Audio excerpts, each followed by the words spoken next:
Deuce and Mo, Deuce and Mo, Deuce and Mo. They tell you what they know. Do it for Deuce and Mo, Deuce and Mo. Hey, do it for Deuce and Mo. When it comes to the Kings, it's my favorite show. Do it for Deuce and Mo, Deuce and Mo. Hey, do it for Deuce and Mo. When it comes to the Kings, big hopes and dreams as we cover our Kings. Never cover the kingdom, but we loving our Kings. And we covered your prayers as we doing our thing. Big Deuce with the par, Lil Mo on the screen. Solo or together, still do it for team. Never switch up for $1 or revenue stream. So we always got each other, balance out the beam.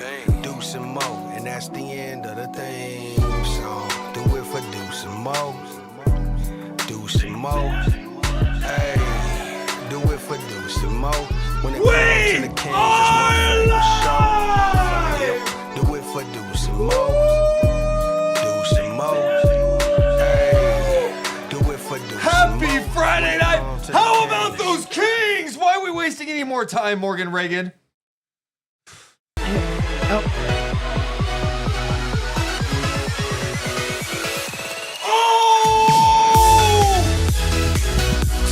Ago we were down, but tonight we celebrate.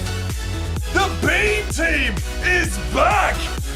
Smelling salts, toughness, woo!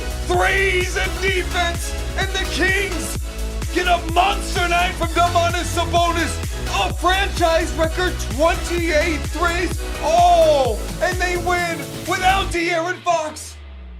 Morgan Reagan, they were 13-19. Yeah. We were in our feelings. We thought it was all over. But the Kings said, nah.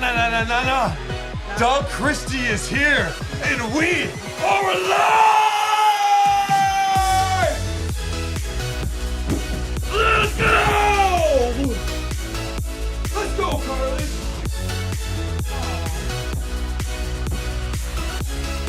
Yeah, oh. What a happy boy. Woo! Morgan Reagan! Oh my goodness.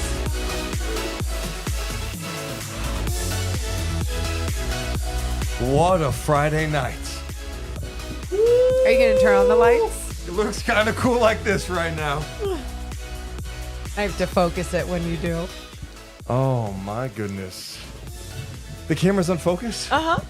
Oh, you can unfocus. It was focused on you though. Don't you worry. I needed it focused on me. Oh man.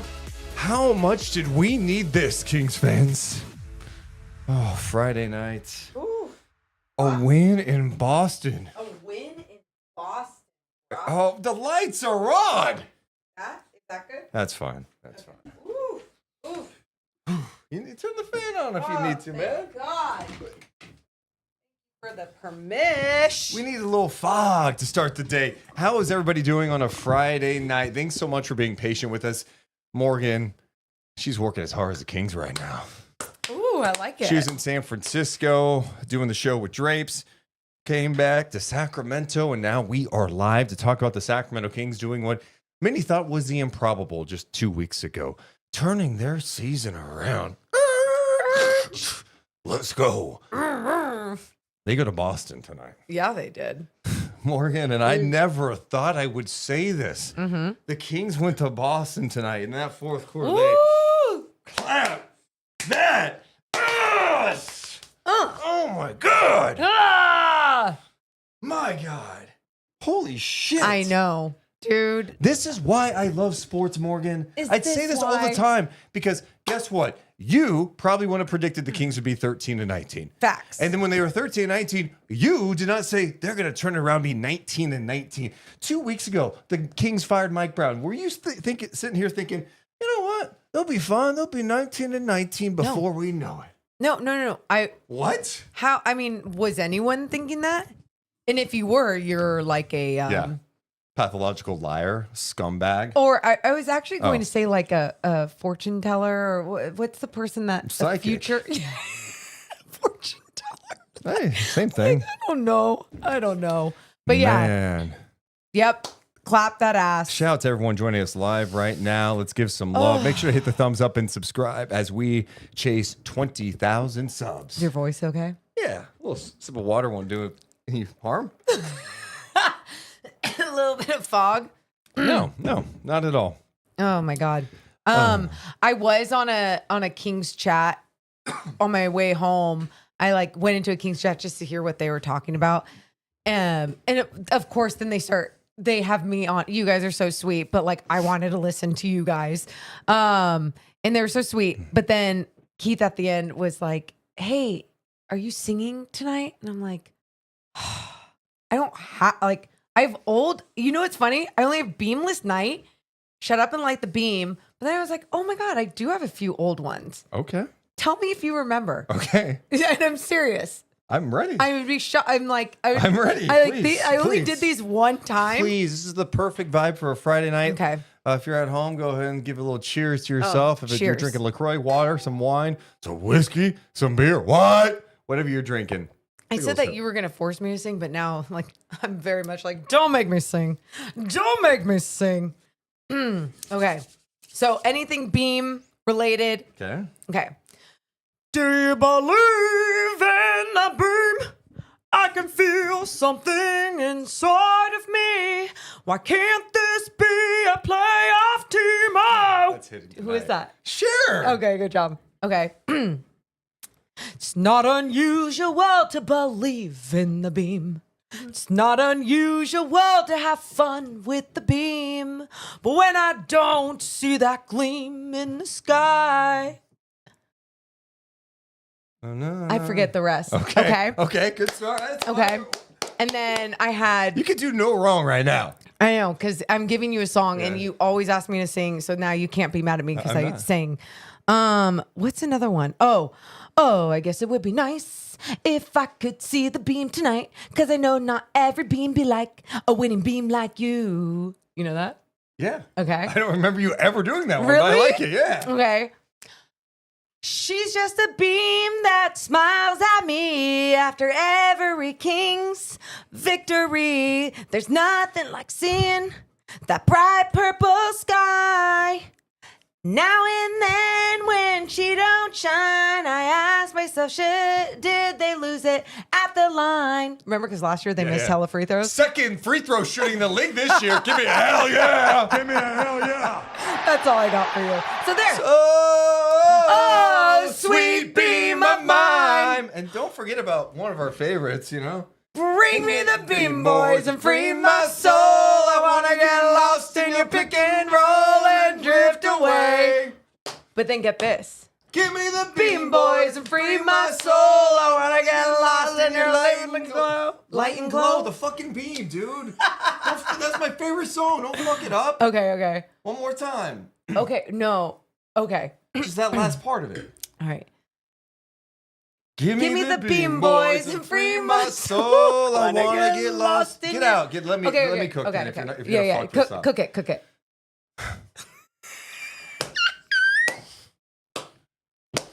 Give me the beam boys, free my soul. I wanna get lost in your light and glow and drift away. Yeah. Good.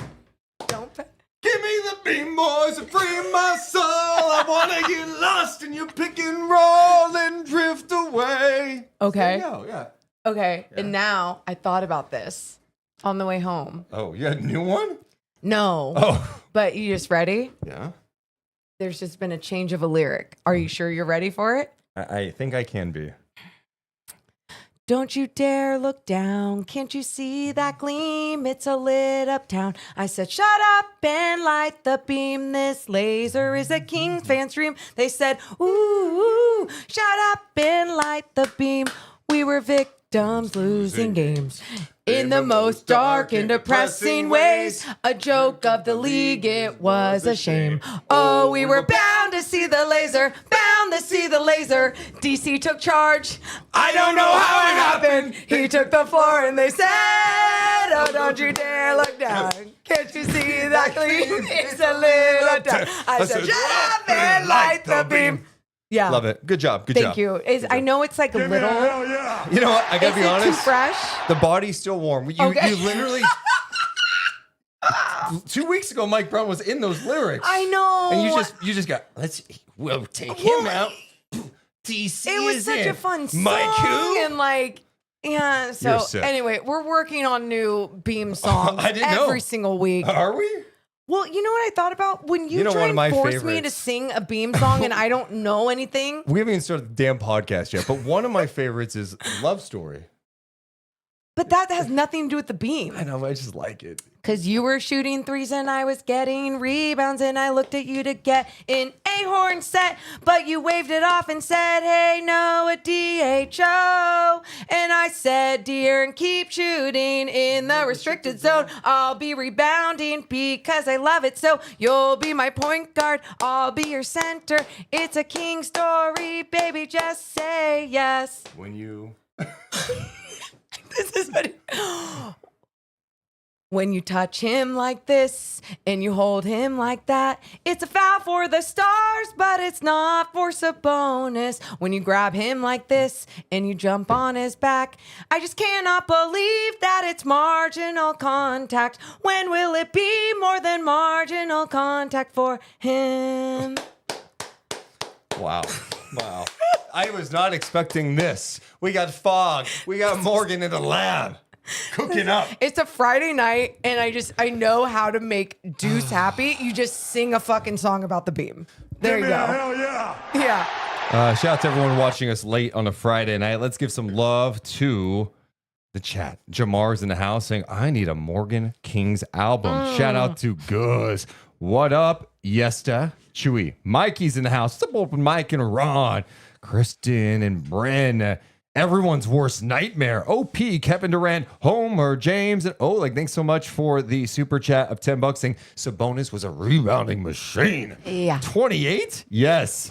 Be grateful donates 5 says, I want to get lost in your purple glow and drift away. Oh, there you go. Okay. Thank you. We're workshopping everything. What's up, Tom? What's up, everybody? Everyone's happy tonight. Oh, Everyone is feeling good. love it. A lost season doesn't look so lost anymore. Thanks so much to Logan for becoming a member. Shout out to Kenneth.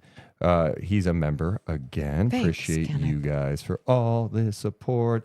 And shout out Tom for donating $20. You guys are You guys. unbelievable. Thank you. Carlin. Just, Okay. yeah, who Okay. cares? He's Okay. paralyzed. It's, All right, let's have some let him fun. do his thing. Shout out to Spain in the building. God, there's so many things to talk about. I'm so excited. Deuce and Mo. We're coming down in 3, 2, 1. Hit the thumbs up, Oh. subscribe, and hit my music. Deuce and Mo. Deuce and Mo. Deuce and Mo. They tell you what they know. Deuce and Mo. Deuce and Mo. Deuce and Mo. The podcast that you know. Oh, Morgan Reagan. It was just 2 weeks ago. We were in some dark times. Yeah. The Kings had just lost to the Pistons. They fired Mike Brown, and then they were headed to LA where they lost their 6th consecutive game. It was 13-19. You're looking around saying, is this season all over? Well, not so fast. The Sacramento Kings have somehow, some way turned it around. What are you looking at? Carlin, in the middle of the intro. In the middle of the intro. What are you doing, bro? Just let him cook. What is he cooking? He's gonna. Wait, I was cooking. I was cooking. So this is just a note. This turnover, it's you. 3, 2, 1. Hit my dog. music. Deuce and Mo. Deuce and Mo. Deuce and Mo. They tell you what they know. Deuce and Mo. Deuce and Mo. Deuce and Mo. The podcast that you know. Oh, welcome into the Deuce and Mo podcast. And how times have changed. It was 2 weeks ago tonight that the Sacramento Kings fired Mike Brown. And we were thinking, oh, this is over. Chaos abound. Oh, yeah. And then the next day, they lost their 6th game in a row on the road to the Lakers. You looked at the schedule, it looked daunting. The Kings played some shorthanded teams a little bit, sure, but they've been shorthanded too. Played without De'Aaron Fox the last 3 games, and they have dug themselves out of a massive hole. After losing 6 in a row, they have now won 6 straight. Doug Christie has changed the vibes in Sacramento. Confidence looks to be at an all-time high, and we're seeing things we haven't seen before. Locked-in defense. Switching, physicality, some nastiness, some grit, some toughness, sprinkled in with some 3-point shooting. And the Sacramento Kings do the improbable. They go to a place they don't win very often. In fact, it's the first time in 18 years that they have won in Boston with fans in the building, because the last time was during the pandemic. And what a night it was in Boston. The Kings clapped that ass in the second half, holding Boston to just 42 points. They outscored them in the fourth quarter 38-21. And how about Domantas Sabonis? Domantas Sabonis. Domantas Sabonis. He had a franchise record 28 rebounds tonight, along with 23 points. And the Sacramento Kings go to Beantown and get a victory, becoming only the second team this season to hold Boston under 100 points, joining OKC. They win 114-97, and guess what? What? Knock, knock, knock. Back in the play-in picture in the 9th seed, they are now 19-19 on the season, with a trip to Chicago coming up next on Sunday. I'm Deuce Mason. That's Morgan Reagan. Oh, Morgan. Are we back? We're so back. I'm getting so many DMs. We're so back. It feels good right now. Feels great. Where do we start tonight, or do we start with just how are you feeling right now after the last 2 weeks? I can start. Think about where you were 2 weeks ago. Okay, fine. I'll just start there, since that's obviously where you kind of led things to go. I mean, we've kind of done that after every single game, but with also talking about, oh, this team was shorthanded. What are they going to do against this next team who doesn't have this player, but, you know, this team, Kings haven't been a good team at home, whatever. Then they kept getting wins. But then how they were getting wins and how they were playing defense and how they were scoring the basketball. And they started making threes. And it's like, okay, small sample size, but believe what you see.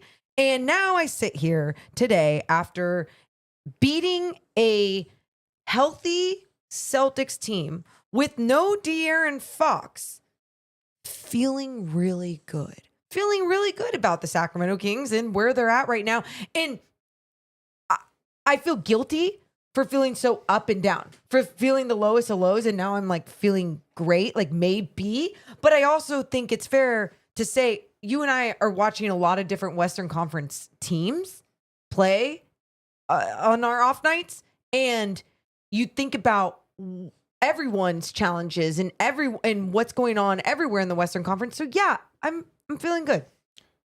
It feels great right now. And for them to get out of this hole this fast is what's impressive, right? Right. Yeah. When they're sitting at 13-19, one, you're going, are they going to turn around their season? 2, God, getting back to 500 just seems like such a tall task. Sure. You rattle off 6 straight. And, you know, you heard the stuff this week. And if you didn't see it, on the Hoop Collective podcast, Brian Windhorst and Tim Bontemps were going over the Kings' 5-game win streak at the time. And they're going over game by game, like, yeah, but, you know, Embiid didn't play. And then Bontemps says, oh, no, Embiid did play and the Kings won. And then it was, well, Steph didn't play, but Steph did play. My whole point is there was mass confusion as they try to nitpick this Kings win streak. Thank you. And it just showed how out of touch some of these people are. It's just, hey, how about you watch a game, do a little homework before you pop off about a team. Ooh. But look, you can look at who the Kings have played before this. But when you're 13-19 and you can't get by anybody, it doesn't look like you can win a game. That's it. You just have to play the games on your schedule, and you're not going to discount any wins as you're trying to get out of this. But I will say this, tonight, against a Boston team that was 100% full strength, a Boston team that coming in tonight with that starting lineup intact was 9-2. Obviously, a team in Boston that's defending champs. They do a lot of things at a high level. They take the most threes in the league. They make the most threes in the league. They play good defense. They've got size. They've got a little bit of everything. And so tonight, without De'Aaron Fox, I was eager to see how the Kings were just going to compete. My expectation was, just go out there and compete and give yourself a chance to win. They not only competed tonight, they went up to another level. And this group is playing inspired. Doug Christie has tapped into something, and it is pretty special right now. It is. Like we kind of said, use your eyes, watch the game, and you can see the style that they are playing right now is very inspiring. But one of my favorite things, you and I watched OKC Boston the other day. Yep. And we watched how OKC played even against a bigger lineup, even when they were putting Cornette and Porzingis in, right? And OKC, long, can play bigger than they are at times, but without Chet and just Hartenstein, it's not like the biggest team in the NBA or anything. They were relentless. They were aggressive. They were physical. You and I were like, this is what the Kings need to do. This was the blueprint. Like this is the blueprint. This is what they need to do against Celtics if they want to have a chance. Not only did they do that from the jump in the first quarter, set the tone with that type of physicality, being up in people's faces, contesting threes, whatever it was. They made a team in the Celtics who take care of the ball well, turn the ball over, think twice about things. And that alone tonight, I mean, you can, because I sat here and I go, look, like Boston didn't have the best shooting night from three. That's going to happen. But you have to give credit where credit's due. And that also goes to what the Kings were able to do defensively. That's what jumped out to me. And as I was sitting here waiting for you to get back to Sacramento, I went back and was watching late third quarter and watched the fourth quarter. You're sick. No, tonight there was nothing sick about it because I was like, let's just enjoy what I'm seeing. And I'm so glad I did, because what popped even more so on the second watch was just how locked in this team was defensively with their switching, with the ball pressure. They were moving on a string. Mm-hmm. There's so many like shout outs to give tonight about guys, but one guy who jumped out to me a lot tonight was Trey Lyles. Trey Lyles' compete tonight was fantastic. I mean, it was switching on to guys that you go, oh, that's going to be a matchup problem. It was being there and help when necessary. There was a play where I believe it was Tatum or Brown who got a step on DeRozan, and Trey Lyles peeled off from the corner, sprinted his ass over to help. It was Jaylen Brown, and Jaylen had to throw up a crazy reverse that was missed. Yeah. It was examples of seeing them run off 3-point shooters. But sorry, I'm jumping around a lot. It's okay. Trey Lyles, I thought his defense was outstanding. He had 11 rebounds, 5 offensive rebounds for Sacramento. And the rebounding tonight was critical. But there was another play I want to mention of Trey Lyles. It was Jason Tatum had the ball, Kevin Huerter on him. Kevin Huerter gets on his hip because Jason Tatum gets the first step down the left lane. Keon Ellis comes over to help. Jason Tatum's coming over, then trying to step through the middle where Trey Lyles is already in help and rips it away. Active hands, just shadowing the basketball. And not only that help being there and Trey just being in the right place at the right time, but the trust that someone was going to be there. And I felt like that was happening so many times with him on the floor, with so many other guys. Kevin Huerter, how many times, 19 minutes tonight, but how many times do we talk about what he isn't doing defensively? 3 steals tonight. And that's what I was going to say. In a team defense, what his length can do and how it can really help with some of his flaws. And you're just seeing guys talking it up, playing together. And not only on just throughout the way that they're playing defense, but like you said, with their rebounding as well. Yeah, and they're just plays. Like I was clipping some other plays where I just like the physicality. There was, Kings are up a dozen, but you feel like, all right, is any lead safe with this group? You never know. We've seen them blow big time leads, and you're going up against the Celtics team that's high octane. We're talking about late shot clock situation. Holiday's got the rock. Monk's applying some good pressure, and then Keegan Murray's like hugging Jason Tatum. Yep. Tatum slips to go to the basket, and you see Keegan in pursuit of the ball, and it's an easy steal. Like they were playing such amazing defense. The 3-point defense was good too. Like, we're talking about running guys off the line, right?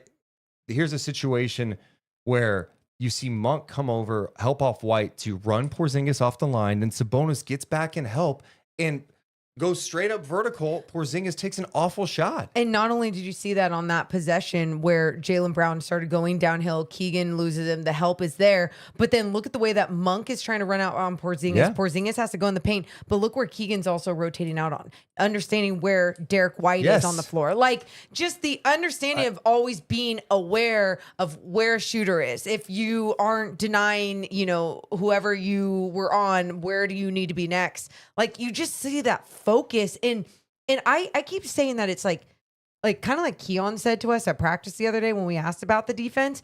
And we always talk about how they're playing freely on the offensive end, but on the defensive end as well. Like, they're not as fearful of gambling, but also they're going to play it the right way. They're not just going to gamble in the passing lane just every single time so they can try and get something in transition. They're being smart about it, but they're also having the freedom to kind of make those mistakes if they do and understand that someone else is going to be there to help them. And I think it's helped them in a big way. And it goes to something I said last podcast, okay? Because we spent so much time talking about simplifying the offense, but simplifying the defense a little bit too, like you said. And I think what I'm beginning to realize about this group at this stage, we all thought they were going to be better than they started this year. Mm-hmm. Everybody thought that, even if you didn't think they were going to be great.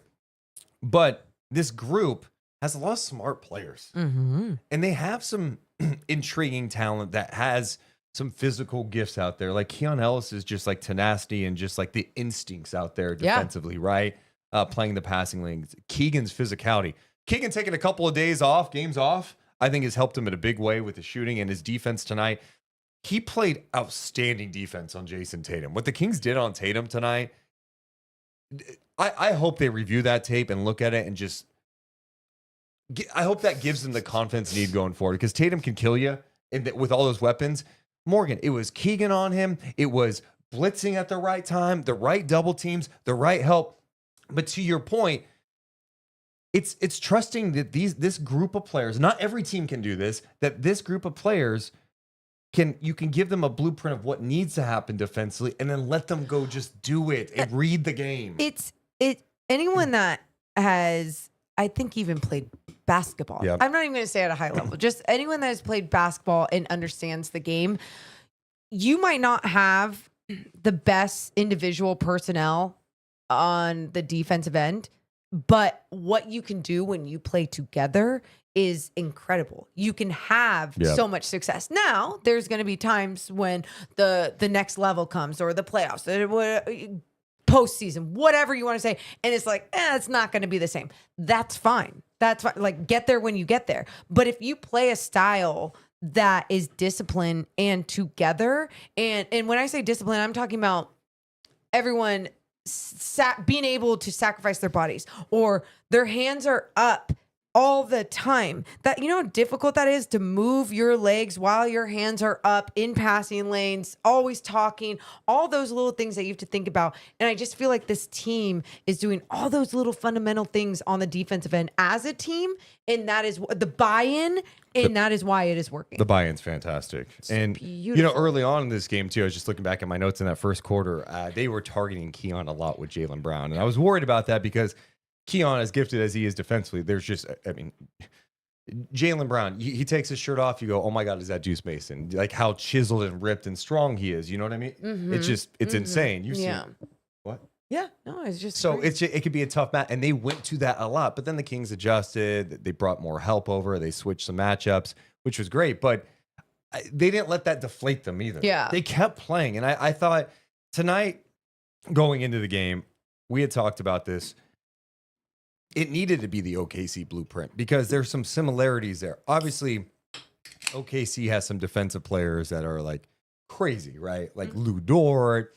Talk about SGA's ability, Case and Wallace. Yeah. They've got a lot, and they have a good team defense, right? Yes.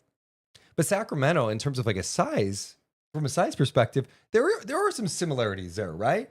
And you've got Keegan, who's got great size that you look at him, you're like, God, he's about the same size as Jason Tatum. Yeah. Sabonis may not be a shot blocker, but he's a big body and he's a force down there. And when he's locked in and playing with that type of effort, he could be good defensively. And then you add on the perimeter with Keon, right?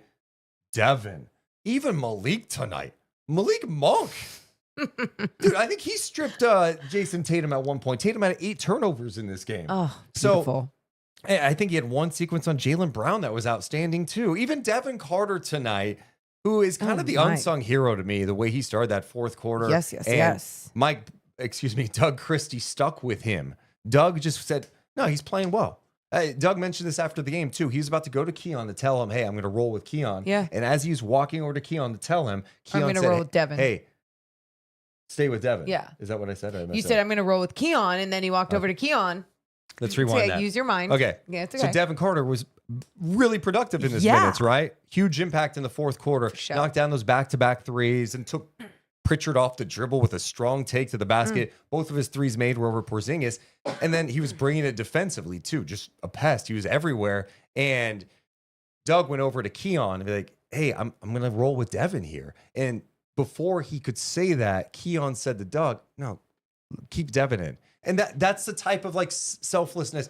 I love that sacrifice. Like, yeah, let's roll with what's going well. And Keon also understands that he's not going to ultimately lose minutes or his spot just because a teammate is doing well. Like, he understands his value. Like, that's just being confident in your value. And when you can also uplift others in the profession that you are in, you are going to see success. So yeah, I loved hearing that, especially with Keon Ellis, only playing those 23 minutes.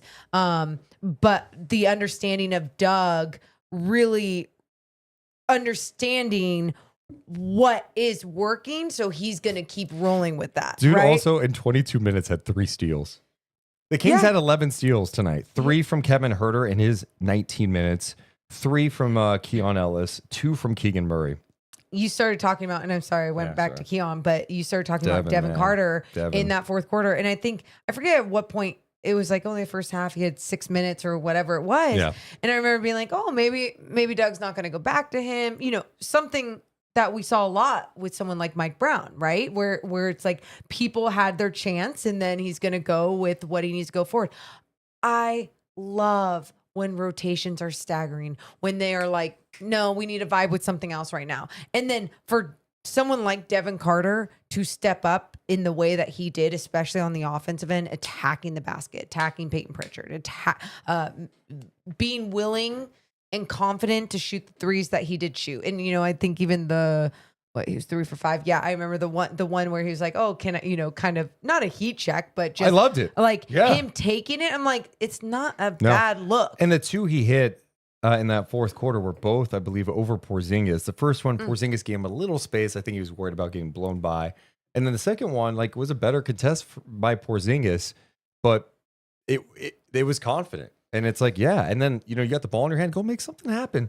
He also had that one scoop, I think, that was on Tatum that ended up being a shot clock violation. That was like, oh my God, how'd you get that off? Yeah. He's a rookie, he's going to make some mistakes, but just from a pure confidence standpoint, I loved it. And started the fourth quarter, you just ended the third pretty well. It's tied at 76. You come out of the gates with a punch. And, Doug let Devin Carter cook in that stretch. Devin Carter ended up playing, oh my God, he played like the first close to 8 minutes of that 7.5 minutes of that fourth quarter. Yeah. The impact that was made on both ends of the floor from him. It's been really nice to see the energy that he brings, but also like the fact that he belongs. You weren't sure what you were going to get, especially with the Kings and how they were playing. There was questions everywhere. And now you're seeing guys like your rookie and Devin Carter make an instant impact. You're seeing guys like Trey Lyles come off the bench,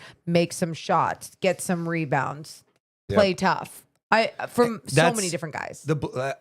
We had just watched that Oklahoma City Boston game, and it was fun. We actually did a clip on it right after because I was just amazed at how Oklahoma City locked down the second half, held them to 27 points, right? Obviously, they scored 42 against Sacramento in the second half. What OKC did was crazy next level. But for Sacramento, it was a lot of the similar things. It was applying ball pressure, running them off the 3-point line, forcing them into different looks, rotating, helping the helper, playing with physicality, intensity. When there are misses, getting out and pushing. Tonight, Sacramento ended up with 17 fast break points, trying to get easy buckets. It helps when you knock down shots. It was crazy to see how they started this game. They were 8 of 18 in the first quarter. They took 18 3-point attempts in that first quarter. Then they go 2 of 18 combined in the second and third. In the fourth quarter, 8 of 11 from 3.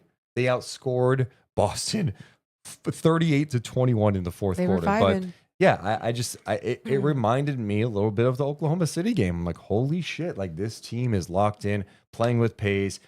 They're together right now. And that is a massive credit to the players for sticking together as a unit during some of these tough times throughout the year, during the frustration. And then it's Doug for kind of like, I don't know if it's inspiring or whatever he's doing. Yeah.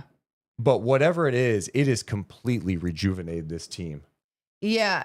You know what's interesting too? I do feel like in the beginning of the season, what I've liked about this roster and this team, I felt like even through all the adversity or whatever was happening under Mike Brown, they remained together, even if they weren't playing the same style. I think behind the scenes, things still felt together.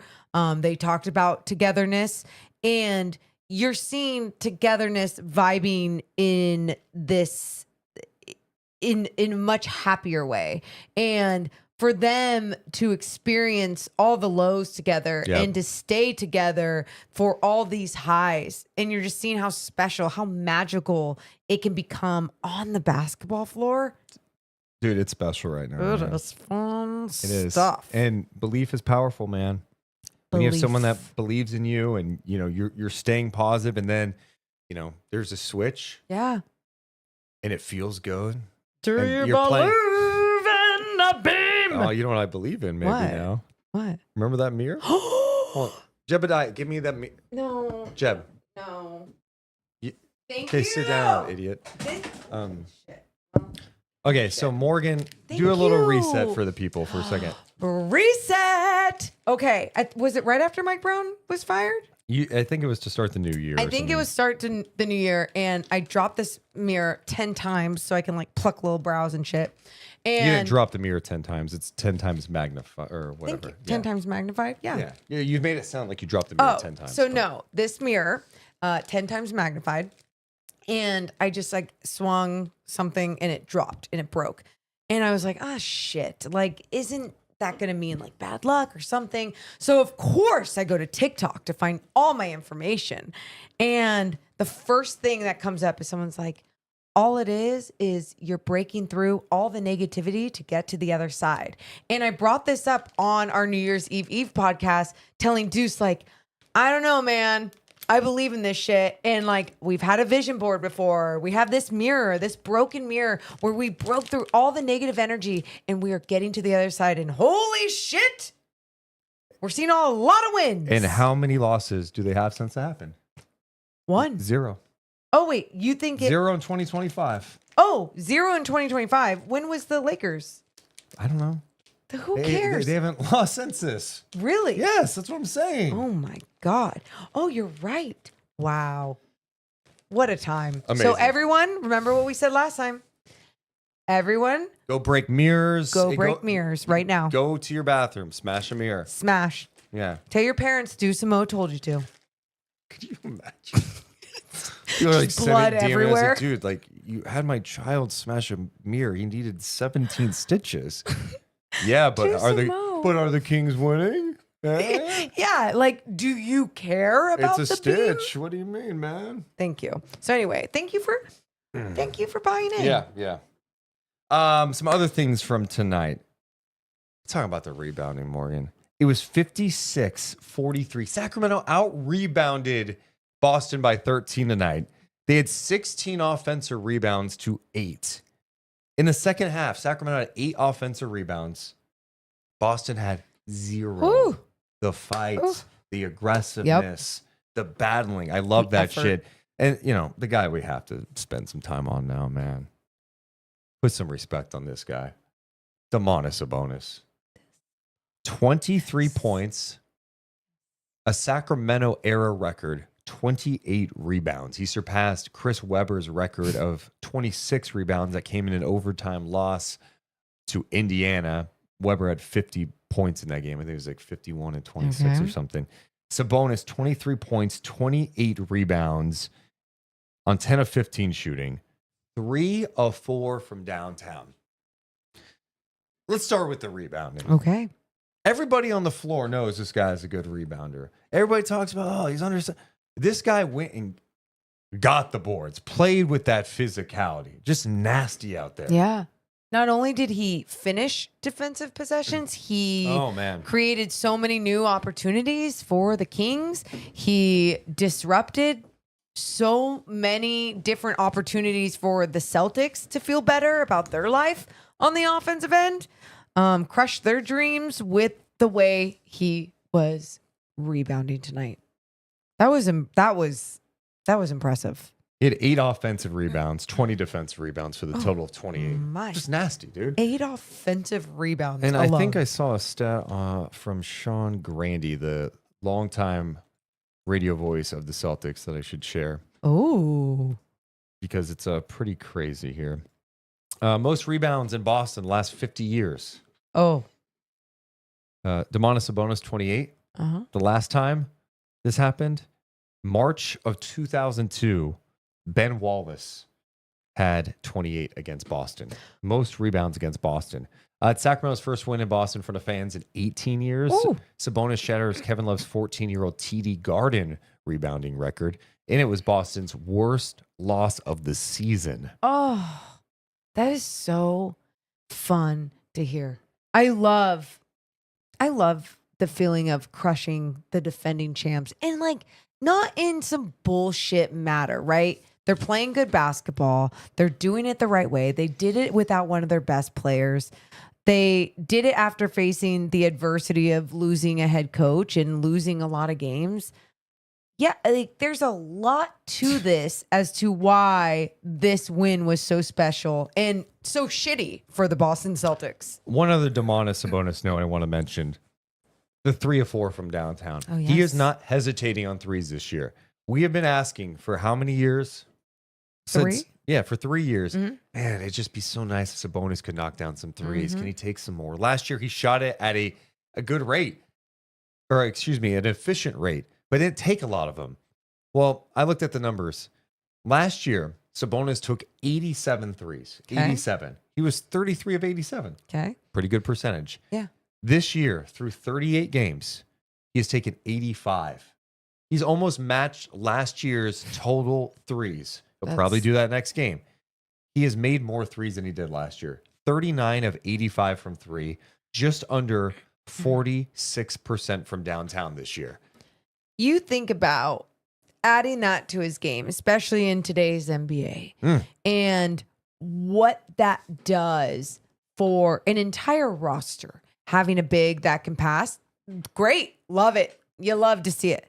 Having a big that can score from the inside out, that's where you can really try so many different things, especially when you have another player with a unique skill set of being one of the fastest players in the league, especially when you have another player and someone like Malik Monk, who his playmaking ability gets better and better season by season. So there's so many things with Domas being able to shoot that 3, but is attempting more threes at a confident level that is just he's not thinking about it anymore. And that's I mean, so impactful. Last game against Miami, that double OT game, when he took that 3 without hesitation to give the Kings the lead, I'm like, holy shit. And then tonight, you're like, oh, he doesn't care. There's one big second chance one. It was actually a sequence that made Boston look really bad. It was in the fourth quarter. Monk is wide open on the 3. There's some miscommunication on who needs to switch out. And Holiday and Jaylen Brown are kind of like looking at each other like, who needs to go out? And no one went out. Monk missed the 3. Yep. Second chance opportunity. Yep. I think Keegan might have gotten there for that. I thought anyway, okay. They kick it out. Sabonis is open, and Sabonis just takes the 3. It was like a late closeout. Yep. He buried it. And I'm like, dude, this guy is not only just like he's hitting like timely ones. Like he's you not need hesitating. it. I don't know about you, but in that fourth quarter, even when the Kings were up like 12-15, I'm like, oh shit. I was stunned out of the timeout when Mazzulla put his bench in. I'm like, oh. Okay. I didn't understand why he did that because but maybe he just knows his team and knows that like they didn't have it. But I didn't feel that same way. I was like, Yeah. are you sure? This is a Sacramento Kings. Dude, have you like, watched them this year? They know how to lose. You're still more than in they know it. how to win. Yeah. But you're seeing them play a different style of basketball, even in late in games, and they're playing a style where they know how to finish off a game. They know how to win a game now, and that is something we just weren't saying confidently before.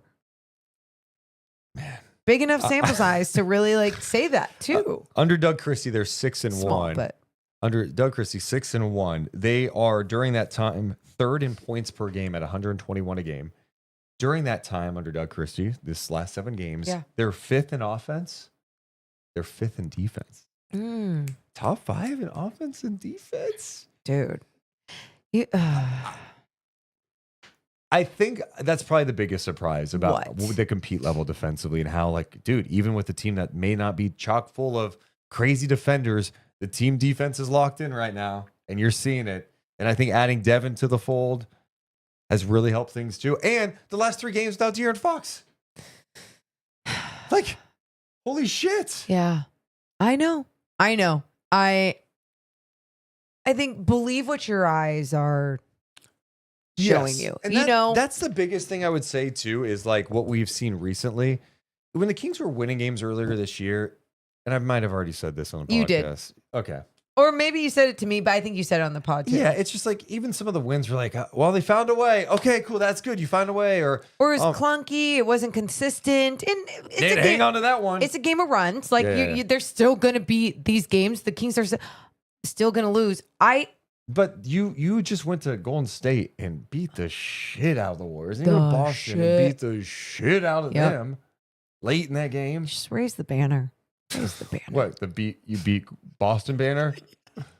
It's been a long time. Can you imagine, guys? We had an announcement. Check out our new banner. We beat Boston. First time in 18 years without fans. I was in when I was in San Francisco at the NBC studios, the Warriors pre and post crew. So like Bonte, Molly, and Festus are in there, and Bonte's giving me shit like, "You raising the banner after beating the shit out of the Warriors?" I'm like, hell yeah! Any win, it like. I'm going to celebrate, and I'm going to celebrate like I haven't been there before, because I haven't been there before. And with all of the shit that has happened with the ups and downs, even in this year, every single good thing that happens this year is going to get treated like it's the best thing in the world. You got to enjoy the ride. No crazy ass runs in this game completely. Boston won that run to start the second quarter, 16-3. I was looking back at my notes a little bit. One of my favorite Keon plays in this game. Keon got the ball in the corner. Jaylen Brown closed out on the 3, and Ellis puts the ball on the floor, drives on Jaylen Brown, and won. Oh, yep. Oh, when he was patient with it too. Yeah. He stopped, two-footed jump stop, got Jaylen Brown up, goes into him, gets the N1 opportunity. Yep. Malik had some amazing drive. He had a drive on Jaylen Brown that was awesome. Monk finished with 22 points. He had 8 assists. The shooting wasn't super efficient, 9 of 24, 3 of 11 from downtown, but I still felt like he brought the juice tonight. Sabonis had his 20th rebound, by the way, in the third quarter. That's his 5th 20-plus rebound game of the season. That leads the NBA. We gave a little bit of love to the confidence of Keegan Murray, but I want to give a little bit more love of him knocking down some of those early shots. But then, and we gave love to his defense.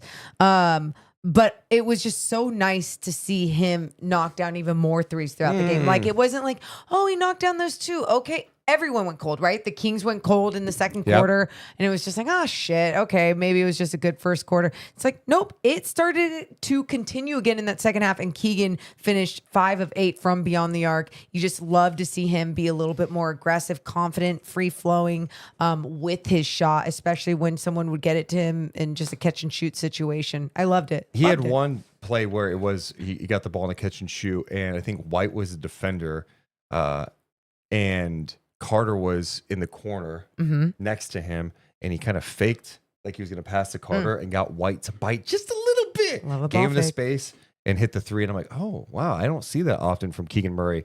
Keegan finished with 19 points in this game. He won the Defensive Player of the Game crown too. He had 3 blocks, 2 steals, 7 of 12 shooting, 5 of 8 from downtown. I think Will Z put out a number that he's 12 of his last 22 from 3-point land too. Keegan Murray was with G-Man after the game. You want to hear the conversation? Sure. It's cute. So, do we have a Kings player on the headset? And who might that be? Keegan. Keegan? It's G-Man. What's up? I know that you've only visited Boston. I think this is your third time in your 3-year NBA career. Yeah. It's for your first time to get a win here, but it's only the second time in like 17 years the Kings have won in this building. That's how special it is for old folks like me. You tell me what it's like to have a 6-game winning streak. I mean, it feels good. Just from what we went through in December to where we're at now. It's a complete 360. So it's a good vibe in our locker room, and just at this point we just got to keep it going. I know you're frequently asked, as the Kings have had some success here of late, what's been the key to this turnaround and this different vibe? Just the pace that we're playing with. Offensively, we're just free flowing, not doing much. We're really just hooping. I think that's the biggest thing. We're all having a lot of fun with it. So when you have fun and you're hitting shots and things like that, things are going to go your way. Well, it's been a long time since you've had a five. I can't even spit it out. On a night where you've made 5 3-pointers. That's what I'm trying to say. Yeah. How good's that feel?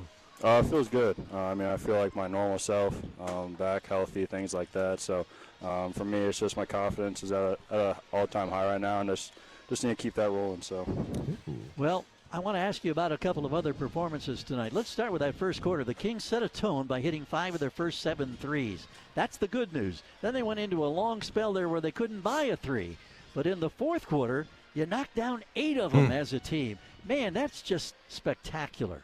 Yeah, I mean, our focus this game was just to shoot a lot of threes. I think our goal was like 45 or something like that.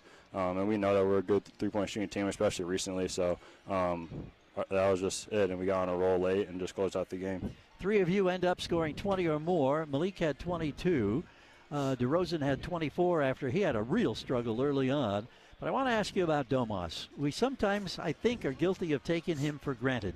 Tonight, 23 points, a career high, 28 rebounds. And a couple of times, he sets a screen that opens up an alley for either you or Malik to get to the basket. How significant are those little plays that don't show up in the box score? Yeah, I mean, he's a real physical player. When you have a presence like him down low and the physicality that he brings, it helps any team offensively and defensively. So, I mean, his presence is huge, and you saw that on the stat sheet and off the stat sheet today. Keegan, we always appreciate a few moments of your time. Congratulations. This is a special win in my mind, and let's keep it going. Heading on to Chicago. Yes, sir. Appreciate it. All right. Keegan Murray. There's G-Man, the great Gary Gerald, longtime radio voice of the Kings in his 40th season. Can tell he enjoyed tonight's victory. I love it. Keegan. Oh, Keegan, hello. Sup. And then Jesse Crowder. Excited Keegan sounds like ... every other Keegan. Great point. Yeah, and I also love that he said, well, season's been kind of like a complete 360. Well, it's actually a 180. Let it It's a be. 180. Let it be. If it's 360. We're just in the same spot. That's not a good thing. Right? It's a 180, Keegan. It's all right, 180. Keeks. Not That's all right. 360. I liked it. A couple other things he said, though. He talked about his confidence. Yes. Is at an all-time high. Yeah. He's feeling good with playing underdog, playing in the role that he is in.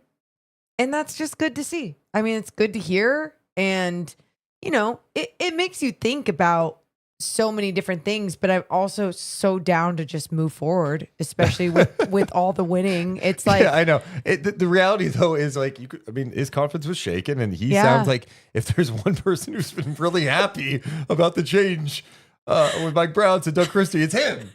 Like it's just like, but you I was like, why is he smiling so much? And you hear it from numerous people, and it's just like, it just sucks when you do think about someone who's like such a good person and obviously is such a basketball mind. But it's like we always say, like someone can be a great coach, but not be a great coach for a certain roster. Can be a great or be a boss material, but not be a good boss for certain personnel. Like it is what it is. And so it's nice though that the new boss and the new coach Everything is working under him right now, and I am loving it. So the Kings are now 19-19. They were 18-47 from three. Keegan told G-Man that Doug Christie wanted them to get to 45 threes. And Boston's big thing is they want to shoot more threes than the opponent. Like They just think that will lead to them more nights not walking away with a victory in a regular season game.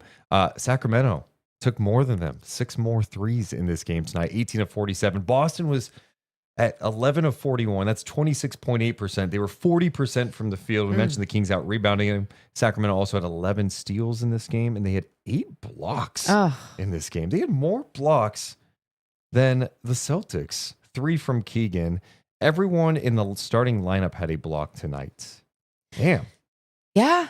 Again, that's impressive. They were everywhere, and it started from the first quarter, which is something that we have also not seen consistently throughout this season. But the last couple of games, we have seen it. Let's give some more love to the super chats out there. Appreciate you guys so much. Ian donates $5 saying, in my opinion, Brown understood they saw this team's flaws, but tried to bend players into something they weren't. Doug addresses our flaws, but by embracing our strengths. Appreciate the chat and the perspective too.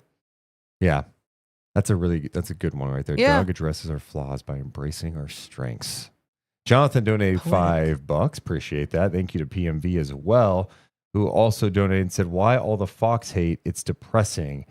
People hating? I guess in the chat. Oh. Well, doesn't that always happen though? Yeah. I mean, that's trust me. It's look, so De'Aaron Fox did not play for the 3rd consecutive day. He's had a glute issue after the fall, which was a nasty fall. I mean, it was a thud. It was out of control. G-Man also said before the game that his hip's actually bugging him a little bit right now too. So, we know he's already playing with the hand thing he's played with the whole season, but that was a nasty fall. He missed the back-to-back games. I thought, maybe he'll play tonight. He went through shoot-around this morning. He was on the floor. Chris Biederman of the B put a video out. I'm like, okay, Fox is moving a little weird. Yeah. Well, that doesn't look too good. So he did not play tonight. Good. And I just think the Fox stuff is simple, Morgan. It's because of everything that's been happening lately, dude. It goes back to the Draymond thing. It goes back to, the Detroit loss and, this team struggling. And now they're winning without him. So it's like, see? It's like, well, the Kings did actually. He was part of the 6-game streak. He's also scored a lot of points this year in the NBA. But people do that with everything. Player. It's the same thing when even DeMar was out like a game or two or whatever, and then like they won, and then everyone's like, "Oh, it's so much less." I mean, it's totally fine to analyze everything, but you have to take a step back and be realistic and understand when one of the best players in the NBA is not on the floor and they're winning doesn't mean that they're just winning because that person isn't on the floor. There's just so many layers to it. And I don't even think I need to explain it. I think it's exciting the fact that they're finding ways to do it without him. Like, I think that's good for their confidence too. And the ball, ever since Doug took over, the ball has been popping more. The pace has been there. And it seems like everybody's embracing it. I mean, hell, if we're talking about, people's reactions, it's funny, like seeing reaction in game to like DeMar DeRozan conversation.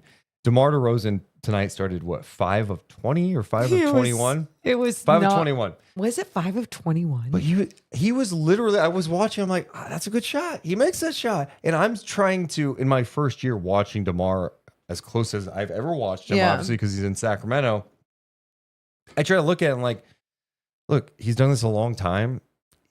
He's a confident dude. Like, he's going to take if he's got a good look, he's going to take it. Yeah. And so he, through 3 quarters, couldn't make shit. Nope. I'm over there like, okay, like, maybe it's not your night, DeMar, but I'm also going, I don't know that the Kings could win this game tonight without Fox and if DeMar doesn't knock down some shots. Well. And guess what? In the 4th quarter, I think he hit like 4 of 6 for 12 points. And he ended up with 24. He knocked down not only some big shots when it mattered most, which we've seen him do before. And I don't think his shot selection altogether was the worst throughout the game or in the beginning of the game or anything. You're still trying to get yours. I mean, there's definitely some shots in moments where I'm like, no, what are you doing? Like, but you can do that with anyone. You can nitpick anyone, but you're going to nitpick someone who does get the ball a lot. The thing that I do love to see with him, though, is because there's still this understanding around the league that he can make that shit and he can make it at a high clip when he does knock it down. And then that's when defenses pay attention to him and he gets to drop 9 dimes, you know, because you see people have to shift toward him, maybe throw a double at him, leaving another person open. He's got that vision. He's got that ability to pass, and love seeing that he had, it was 9 assists. Yeah. Yeah. 9. No turnovers, 24 points, 9 assists, 4 rebounds, a steal, no turnovers, and a block. 9 of 26 overall, got it going in that fourth quarter. Had some big shots, and he had one late shot clock with Jason Tatum on him, and he took Jason Tatum to the rack. I'm like, God damn, dude. He just took, I mean, he just took, 35-year-old DeMar DeRozan just took Jason Tatum to the cup in a tight game. Yeah. Look good. He comes up big, man. It was fun. Oh, man. Shout out to everyone hanging out with us on a Friday night, man. This live crowd is crazy. Let me do a refresh because I want to see what our likes are up, our thumbs up, because all it does is help our channel grow. Okay. Ooh. All right. Listen, you guys are basketball sickos, or you claim to be basketball sickos because you're here late on a Friday night going into a Saturday morning. The thumbs up when we've got a massive audience, close to 1,500 live viewers. Thank you. We should have 1,000 likes by now. And subscribe. We're trying to get to 20,000 subs. All it does is help our channel grow. Appreciate you guys for being here. Give me a hell yeah. I love the Deuce math. Yeah. That you do. Yeah. Thank you. No, you're welcome. Best one of the season is the poll question. 93% of the people who voted tonight say, oh, hell yes. Ooh. 7% say no. It's the best one of the season. People feeling good. It's not even debatable. I think I saw Kendrick Perkins say the same thing for the Kings. When you listen to anything Kendrick Perkins He says. said that on social media? I think when you were pulling up something, I thought I saw it on X or Twitter or whatever the shit it's called. And he was like, the best win of the season for the Kings in the defending champ's house. Oh, Yep. Here we go. Kendrick Perkins, best win of the season for the Kings, walked into the defending champ's crib and gave them that work. Yeah, there you go. See? So 93% of you agree with Kendrick Perkins. Also, shout out to Whitey Gleason with the comment of the night saying, Brian Windhorst will be quick to point out the Celtics were without Larry Bird tonight. That's funny. Good stuff. Great bit, Whitey. And for those who missed it, here was a quick conversation from the Hoop Collective talking about the Kings. This is before tonight's game, obviously. The topic was Kings turning things around. And here's what Windhorst had to say on the podcast with Bontemps and McMahon. And I don't know why it's not playing. Oh, I know why. Derp. Here you go. Anyway, Mike Brown got fired. Doug Christie took over, and they have won 5 games in a row. They had a double overtime win over the Heat, which they made a big comeback in. It was a really bad loss for the Heat on Monday night.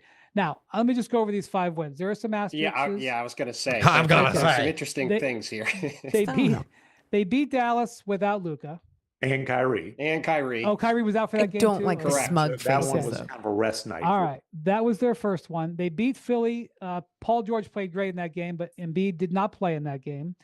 They beat Memphis without Ja. No, Embiid did play, but they had a crazy comeback at the end after being down the entire game. I'm going to stop for a second. Can I just say one thing about Tim Bontemps? I'm sure he's a nice guy. Never met him. Be nice. Just so smug. And the way he comes in and goes, no, Embiid did play. No, Embiid did play. Hey, I got breaking news at this hour. Embiid didn't play in that game. He didn't play. So why do you come in so confident saying he played? Because I don't know if you know that people won't like this, but there's just so many men do that. Oh, they just don't. I mean, you know it's true if they act confident that it's true. Bontemps has that energy. Bro, Let's continue on. do your homework. Oh, he did play. Well, see, Yes, but they scored right. 15 straight to win the game after being down virtually the whole game. They blasted the Warriors without Steph. I believe he played in the game, but it was the second night of a back-to-back for goal. Winners. They blasted the Warriors without Steph. Well, I do believe he played, but it was the second night of a back-to-back, though. Can we just... It's second night. No teams ever do that. Golden State. They played. I got all this wrong. Listen, when you're poo-pooing a winning streak, you should really let the USWB read this. Listen, I think Steph did not play against Memphis the night before. Golden State won. Okay. It was the second night of a back-to-back for the Warriors. They got They lost by 30. And they lost by 30. And then they had this crazy. I know for sure Jimmy Butler didn't play on Monday and Jimmy night. Butler didn't play against Miami, and what was another crazy comeback. By the way. So there you go. In their like fashion of like, hey, let's talk about the Kings 5-game win streak. You know what we'll do? Let's poke every fucking hole in it. It's like, it's fine. Holes that aren't even there. And by the way, it's fine if you want your take is going to be like, hey, you know what, dude, they've won 5 in a row, but they're playing shorthanded teams. It's this new coach bump. I don't really buy it. If that's your stance, that's an opinion, and I respect that. But if you're going to like come out this way, like you should know that Steph was playing or not, or if Embiid was playing or not, or if this player was in or out. And then you don't do Warriors on a back-to-back, as if no teams in the league ever have to deal with playing on the back-to-back. That, but also like you're so right to be able to back up your opinions. Like you even think about in that Warriors game when Steph had 2 4-point plays, right? Like, and even that alone of an NBA player to have in one single game and the run that they go on, and you think about the ups and downs, like understand, because that's all that the national media cares about, are pretty much the Warriors and Lakers and whoever else is up there. So like, are you not watching them then? In a Warriors versus Kings game, like, isn't that part of your job? Is to just talk all about Warriors? It's also it's just weird. The bigger issue is like these are the people covering the league on a regular basis, and these are the people who go on podcasts and have these big opinions about teams, and you're like, and narratives. But unfortunately for them, here's their issue: is fans are smarter than ever, and there's more ways to get content than ever, and there are people who actually are invested in like watching the league on a regular basis, and not just like talking about the latest trade rumors all the time. The trade stuff is fun. We all get into it, but like there's actually some of us who do enjoy watching basketball, and we do enjoy watching other teams play besides our own. And so when you have these people who have a large platform, you would just like to think that they would do some like basic research or homework. I'm big on this. Like even on this podcast, there are some nights after a Kings game, we'll go over games around the league, and we always go, well, in games we haven't seen, let's just react to some of the we box make it scores. Clear because you can't have an opinion on something you haven't seen. Like how are you going to have some bold take on what this team is doing if you've not witnessed it yourself? Or if someone is scoring, 40 something points, 50 something points, but you didn't watch how it went down, or you didn't see who was on what team, who didn't play, whatever. It matters. Context matters. Yep. And so hearing that about the Sacramento Kings, when the Sacramento Kings already get shit on in so many other ways, usually it's like, no. Shit on them for if you don't like that they fired a head coach, however many games in, if you don't like this, if you don't like that, shit on whatever. But when you're talking about the style of play in their wins and you don't know what you're talking about. Yeah, it just makes you look bad. End of story. I mean, that's just, you're so right. We appreciate you guys for being here. Hit the thumbs up and subscribe. We got more of the podcast coming up in just a second. We should mention that tonight's podcast is presented by our friends over at Golden One Credit Union. We are all one with Golden One, Morgan. Yeah, it pays to be a Golden One member because you can join for up to 50% off Kings home games, 15% off merch, and sometimes at Kings games, if you go to a game, you wave your card, Golden One card, when they ask you, you might get a seat upgrade too. Yeah, scan that QR code that's on the screen right now and start your financial journey today. Yeah, go to golden1.com because we are all one with Golden One. Also presented by our friends at Rocket Money. Oh, Rocket Money. It's the start of a new year, which means it's the perfect time to get organized. And you know how I get organized? I have a whole bunch of Excel sheets with all of my budget numbers, bank accounts, all this crap. And I'm like, okay, how do I get more organized? You download Rocket Money, you make an account today, and life becomes way easier. Yeah, Rocket Money is a personal finance app that helps you find and cancel your unwanted subscriptions, monitors your spending, and helps lower your bills so you can grow your savings. Rocket Money has over 5 million users and has saved a total of $500 million in canceled subscriptions, saving members up to $740 a year when using all of the app's premium features. Cancel your unwanted subscriptions and reach your financial goals faster with Rocket Money. Go to rocketmoney.com/game on. That's rocketmoney.com/game on. You know where to go. Go and, just start saving money today. Yeah, rocketmoney.com/game on. Also presented by our friends over at Northwest Exteriors. You need new windows on your house. You're thinking about it. There's no better place to go. Go check out their showroom for yourself. You can check out what windows make sense for you. See if it makes sense for you as well. It makes a lot of sense because it'll save you money. It'll save you money on your energy bill. You said, see if it makes sense for you. And if it makes sense for you, it can make sense for you. No, if it makes sense for you, it makes sense for you. Obviously, it makes sense that you got the windows. I get it. I get it. That was just funny. So if it makes sense for you to make sense of windows, then it probably makes sense for you to go to Northwest Exterior. I'm reading the script. That's the script. Uh-oh. Jebediah. Yeah. You gave me that script. Calm. Jebediah. This is like strike 7. Strike 7. Don't just let him be. Let him be. Yeah. Well, if you need new windows, there's no better place to go than Northwest Exteriors. So go there today. It'll change your home. It'll make your home look sexier. It'll save you money on energy costs and make you feel safer. Go to their website, northwestexteriors.com, because Morgan Reagan, they are simply the best. Trust Northwest. Thank you. All right. Who should be the simply the best player of the game? Probably Domantas Sabonis. Probably. Oh, is that it? Probably. Who else would be remotely close in your mind? Actually, give me a runner-up. Okay. Who's in second? Oh, honestly, that's a great question. I guess in some way, no. So it's definitely Domantas Sabonis. But if I had to give a runner-up, I'm leaning toward Keegan. It's Keegan. Okay. Keegan's that's the right answer. His Number 2. Defense, his making threes. But let's go to the simply the best player of the game. Yeah. Domantas Sabonis, 23 points tonight and 28 rebounds. Yes, 28 rebounds. That's a franchise record for rebounds in the Sacramento area.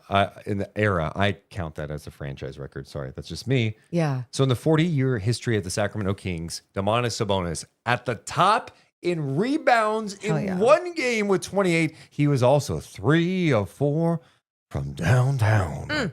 Domantas Sabonis are simply the best player of the game, presented by Northwest Exteriors. Oh, yeah. Hell. Now, Keegan was really good, too, defensively. DeMar with the playmaking. Devin. Dude, even Monk with his energy. And Monk didn't have a turnover, if that's correct? He had one. Oh, he did have one. So one turnover with the amount. I'm glad you brought the turnovers up. The Kings are doing such a good job taking care of them. They had 12 turnovers. Yes. And think about how many games that we've talked about Domas trying to hit that pocket pass, trying to get someone on a slip, whatever. And it's just like you're forcing. Or the turnovers that are just random where you're putting your foot on the sideline. I feel like the focus is just there in the ability to take care of the basketball because they are so locked in. It's all just coming together. Someone asking about how many deflections tonight. I think that was Mike asking. It's probably up now, right? It was, but sometimes they update even later. We found out after that Keon Ellis had 15 deflections in that game against Miami, and Domas had 8 in that game, which is crazy. So tonight, let's just see what's updated. They had 15 deflections tonight. Kevin Huerter led the team with 4. Whoa. Next up, Keon Ellis, 3. Hey.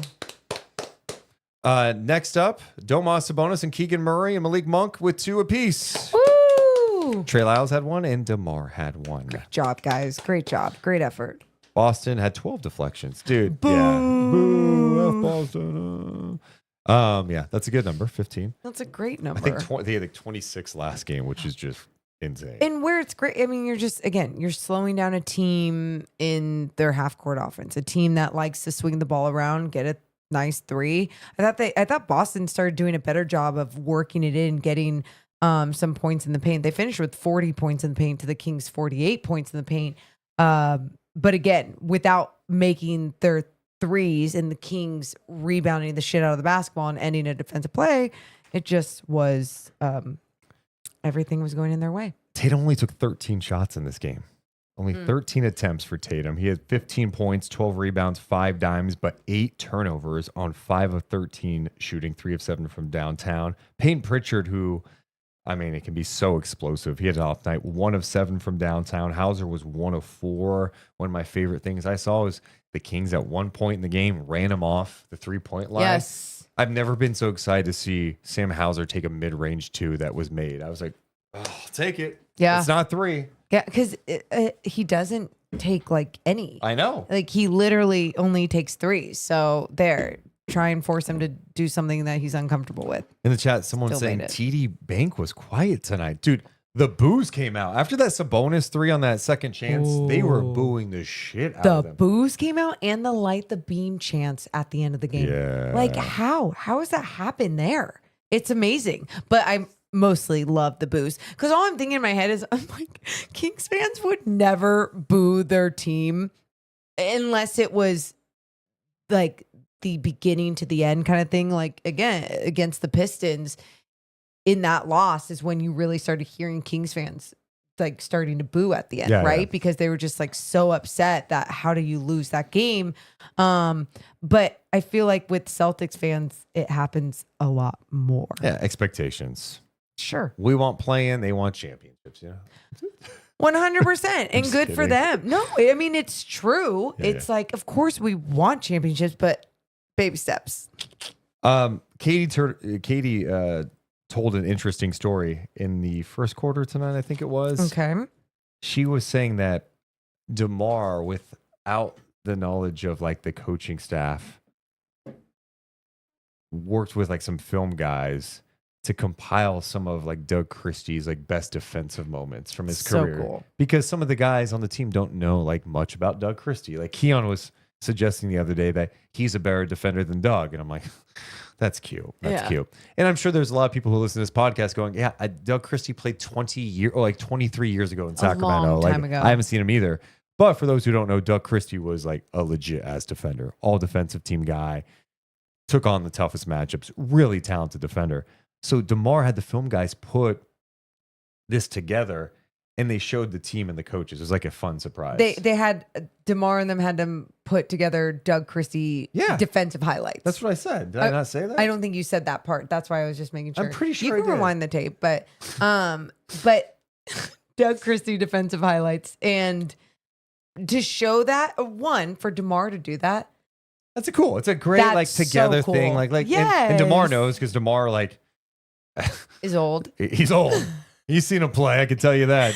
So that was cool. It really also, cool. I was dying at the fact that Katie was telling the story as Malik Monk threw down the dunk of the cinch. Oh no! And the story, she finished the story. If I was telling that story in the middle of it, I would have been like, exploded. Oh shit! And then I would have not been able to finish the story because I would have forgot it. But it was a great story. I had not heard that, so that's so cool. That's cool. That's so cool. What other things do I have on my list tonight? DeMar breaks on Tatum. Love seeing that. Dude, I think we've hit almost everything tonight. If there's anything we missed, you guys can let us know in the chat. But I'm really happy with what we hit. Hey guys, Deuce is happy with everything. I hate missing things. I know. No, we know. We all know. We all get to hear about it. So next up for the Sacramento Kings, they head to Chicago to the United Center to take on the Bulls. The Bulls have won 3 of their last 4 games. Zach LaVine has 30+ in 5 consecutive games. He's playing some great basketball this year. This team is really explosive offensively. They're taking a lot more threes this year. They allow the 29th most points per game in the NBA. The only team who allows more, the Washington Wizards, who they played tonight and slapped around. It'll be DeMar DeRozan's first visit back to Chicago since leaving there over the summer. So that'll be interesting. And it'll be interesting to see if De'Aaron Fox is able to go coming up. on Sunday. That is a 12:30 tip-off West Coast time. That part kills me, but going just to the game, I think the Kings need to have the mentality of coming into this game tonight. And I feel like that's coming into every game that we've seen lately, but it's trying to set the tone of what you're going to do physically first, defensively especially, because obviously we're seeing what that can do with energizing the Kings offense, and slowing down the Bulls offense is where you need to start. Yeah, it has to be this. You have to approach Zach LaVine in that group like it is the Boston Celtics. Yep. Like, I just want to see that approach. And, it doesn't mean that Chicago's not going to be able to score on you. Like, they're a good offensive team. They put up points. They put up over 130 points tonight against Washington. Like, I want to look at the box score to see like how disgusting it was. Let's see here. Yeah, they won 138-105 in regulation. Yep. I mean, this is 4 quarters, right? Yeah. They shot 56%. They were 23 of 49 from downtown. They knocked down 23 threes in this game. LaVine had 33. Vucevic, 23 and 13. Yeah, they got a lot of scoring tonight. Yeah. So I don't think it's going to be an easy game. No. But dude, if you can secure that win, you're guaranteed to come back to Sacramento at 500, which would be huge. I want a 2-1 road trip minimum. I would love a 2-1 road trip. I predicted a 1-2 road trip, but I'm feeling pretty confident after beating the Celtics. Yeah, and then with De'Aaron's thing, I just hope this is not a long-term thing. When G-Man mentioned the hip thing, and I went back and watched that fall today, dude, it was nasty. It was very bad, and I can't believe you. Why did you watch it? You know what? It's sad that I had to do this, but someone in our Discord was like, "How is he still out with a glute contusion?" And I'm like, "Did you not see like the fall he had? Like, God, it was so nasty." Like, so Jaren Jackson with the forearm, and he lands so hard on the ground. What that would do to the average person's body is insane. I told that person, 4916er, by the way, in our Discord. I told him, I'm like, if that happened to you, if you're playing a game, and by the way, you would not get that high off the ground. Yeah, one. You would be leaving the building in a stretcher. 100%. You would probably not be active at all. So when we were one of my last pickup games with some of the Discord crew, you threw the ball as I was cutting, and it hit me in the face. Yeah, but you were not ready for that. Gotta be ready for my passes like Jokic. So anyway, it hit me in the face, and like I was done playing. Like the old me, you just rub it off, whatever. But I'm telling you, the average person dropping like that or taking a hit or whatever, it's like, yeah, that shit hurts. And when you're also expected to play at the highest of high levels and you're beat up a little bit, take your time. And it's huge that they're winning without him. I love it. I love this shit. Yeah. He was all fired up on the bench tonight. That was cool. That was cool. Let's get to some final thoughts. One of my final thoughts, this is fun. And dude, I just want to keep riding this high. I want to keep enjoying it because I almost didn't even believe it at first. I'm like, oh, this is cute. This is fun. How long will this last? And I know there's still going to be ups and downs. Like, you're going to see it. But one of my favorite things, and this is the same thing that happened with the Beam Team year, is the style of play is what brought me the energy every single night that I needed, whether it was on a broadcast, a podcast later, talking with all of you guys. It's much more fun to talk about, even in some losses that are ahead. It's just a fun product to talk about, a fun style of basketball, and I'm excited to keep talking about it. That's the biggest thing. And it seems like the joy is back for the fans, but most importantly for the players. And when they're out there having fun, dude, you feel that when you're watching at home. Like tonight, watching Sabonis being all fired up, and even the last few games, you're just seeing more emotion from the guys. You're seeing a fight. You're seeing a lot of love. And that's what makes being a sports fan so much fun, is feeling the joy from the team you root for every night. And when they're playing with that type of fight fire, joy. Dude, that shit is inspiring. Like, and it makes it they're easy to root for when they play like that. So I don't know. I'm just really, really happy for Doug to get this opportunity and the 6-1 start since he's taken over. Fun stuff. He's pressing the right buttons right now. He is, and that's the other thing that makes it such a cool story that I just hope continues is because this guy truly wants to be here. Yeah. He doesn't want to go coach anywhere else. He literally has said this before, and it sounds so corny. But in my conversations with him, we've had him on the podcast many times. How many times he goes, I have unfinished business here. 2002, when the Kings lost to the conference finals to Lakers and then never got back, and then he eventually gets traded to Orlando. Like, that shit haunts him. And that's not like no, it haunts me, it bugs me. It's like, no, it genuinely, like, he wants a championship in Sacramento, I think, more than anything in his life. And he wants to do everything he can possibly do to make that happen. And I don't know. I just love that. I really do love that about him. Same. My last thought, man, I know Morgan will echo these thoughts, but our thoughts are with everyone in Southern California right now because it's just devastating. And I know we have listeners in that area too, and people who watch the show. Awful. I just, words can't even describe those images that we're seeing, and it's just devastating. It's so devastating and sad, and our thoughts are with everyone who's being impacted by it because there's a lot of people who have lost homes in that area or family or friends whose lives have been completely turned upside down. And so we wish everybody the best.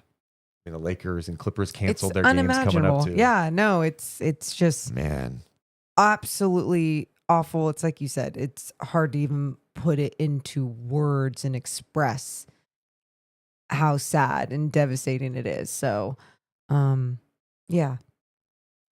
So please hang in there. And if you guys have ways to help in any way you can.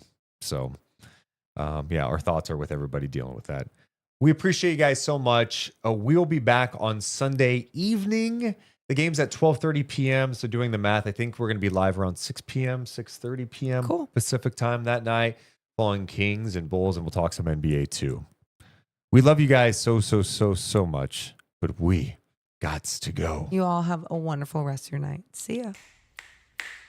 Deuce and Mo, Deuce and Mo, Deuce and Mo. They tell you what they know. Deuce and Mo, Deuce and Mo, Deuce and Mo. The podcast that you know.